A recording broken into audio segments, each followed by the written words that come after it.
Expect more right now. You're watching Wave 3 News. 3 officers gone in just 24 hours. First, 2 policemen ambushed, shot and killed in New York City Saturday. Then another officer killed near Tampa, Florida today. Thanks for joining us. I'm Myra Ansari. Those killings in New York are being called an assassination, taking 2 men away from their families just days before Christmas. It's sparking outrage and mourning across the country in the law enforcement community, even here locally. Wave 3 News reporter Natalia Martinez joins us live from a candlelight vigil for those officers in downtown Louisville. Natalia, what's the message out there? Well, the message is support for the men and women who have vowed to serve and protect their communities.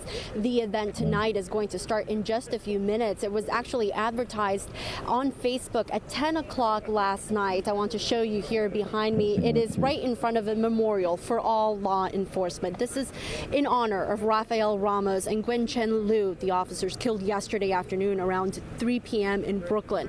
The suspect, 28-year-old Ismael Brinsley, said to have a vendetta against police officers. New York City's police commissioner said that they were targeted for their uniform. And tonight, that is the concern, an unsettling crime against those who have vowed to serve and protect. This vigil was advertised late last night on social media, and there are already dozens of people here. We are also going to hear from a couple of speakers, one of them being the widow of a police officer who left for his job at 9 o'clock at night 11 years ago today, and he never came home. We'll have lots more on this event coming up tonight at 11. Reporting live from downtown Louisville, Natalia Martinez, Wave 3 News. Thank you, Natalia. And the officer killed in Florida had ties to the New York Police Department. 45-year-old Charles Kondak, known as Charlie, was a 17-year law enforcement veteran. He worked for NYPD for 5 years before moving to Florida. Kondak was shot and killed early this morning in a town near Tampa called Tarpon Springs. Authorities say that the suspect drove away but crashed in another part of town, and that's where he was arrested. When I opened the door, because my immediate thought was if I could help. Yeah, absolutely. But before I could even do a thing, there was another officer there, and he was like, he's not breathing, and I knew to just back away from the situation. And no word yet on what led to the shooting. And back in New York, tension is building between the grieving police department and the city's mayor. The president of the police union released a scathing statement. The blood on the hand starts on the steps of City Hall in the office of the mayor. NBC's Jennifer Johnson has the story.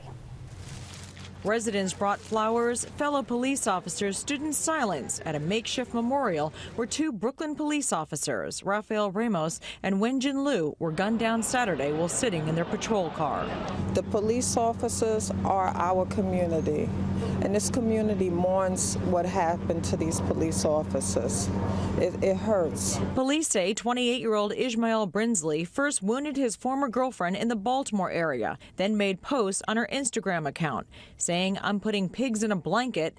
They take one of ours. Let's take 2 of theirs." Hashtag RIP Eric Garner, the man who died after New York police put him in a chokehold. Later, Brinsley opened fire on the officers, then killed himself. This didn't solve anything. The only thing that this did was take fathers away from their children, take kids away from their parents. Police and many New Yorkers have been at odds since a grand jury refused to indict any officer in Garner's death.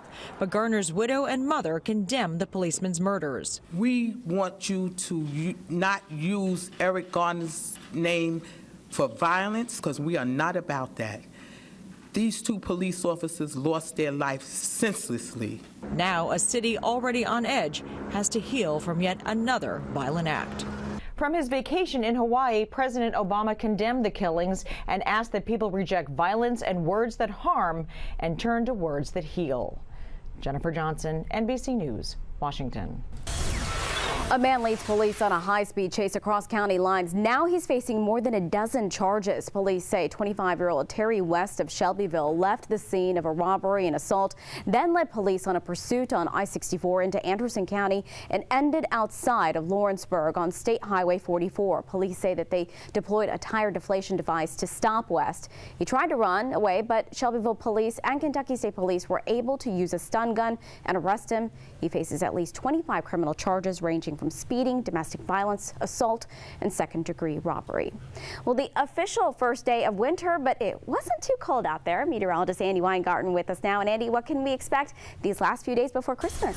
Now, that official first day of winter, by the way, just started 2 minutes and 18 seconds ago. So there you go. 6:03 was the winter solstice at 6:05 right now, and not feeling too bad winter-wise out there. We got into the low 40s with some filtered sunshine through those high clouds during the course of the afternoon. What are we expecting for the first 12 hours of winter? Well, we'll see a few clouds. They'll be increasing as the night wears on, but we're pretty much going to hold steady in the mid to upper 30s, I think, over the next 12 hours. And the first 2 full days of winter will not feel like it. I guarantee you that. We've got warmer weather coming before Christmas, and we'll talk about that and our rain chances coming up in a few minutes. Myra? All right, thanks, Andy. Well, only 3 more shopping days before Christmas also means only 3 more shipping days to get your presents where they need to go. The post office is working overtime Sunday hours for the stations in Okolona and St. Matthews.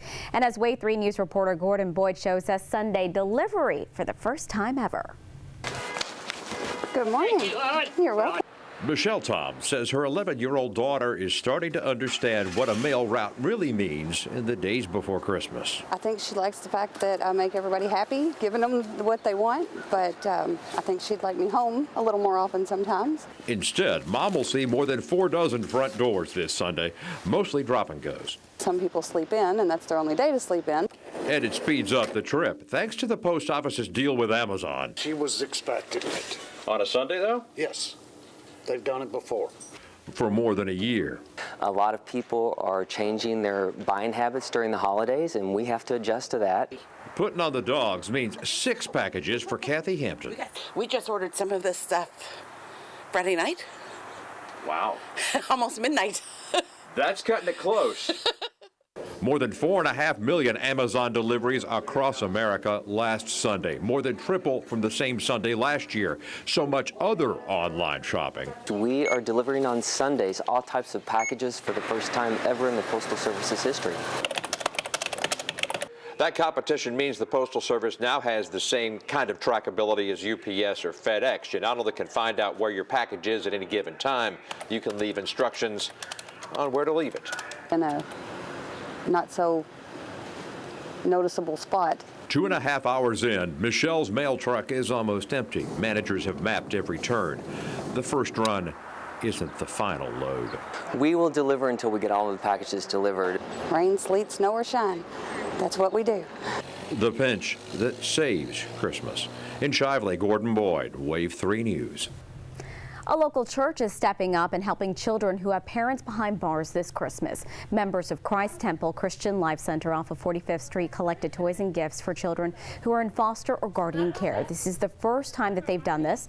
The way the program works is inmates write the church and tell them what to get their children, and the church tells the kids that the gifts are from their mom and dad, who can't be with them this Christmas. Christmas is about family. It's about spending time with your family. It can be particularly hard for a child that has an incarcerated parent. We just want to extend to them the love of Christ. And the Angel Tree program for the children of local inmates collected gifts for 35 children. Church members donated money to buy the gifts. It's like an emotional roller coaster, really. Millions of dollars to split between the victims of a deadly stage collapse at the Indiana State Fair. Hear from one of the survivors who barely hung on. Plus, a Kentucky woman and her child held hostage during a police chase.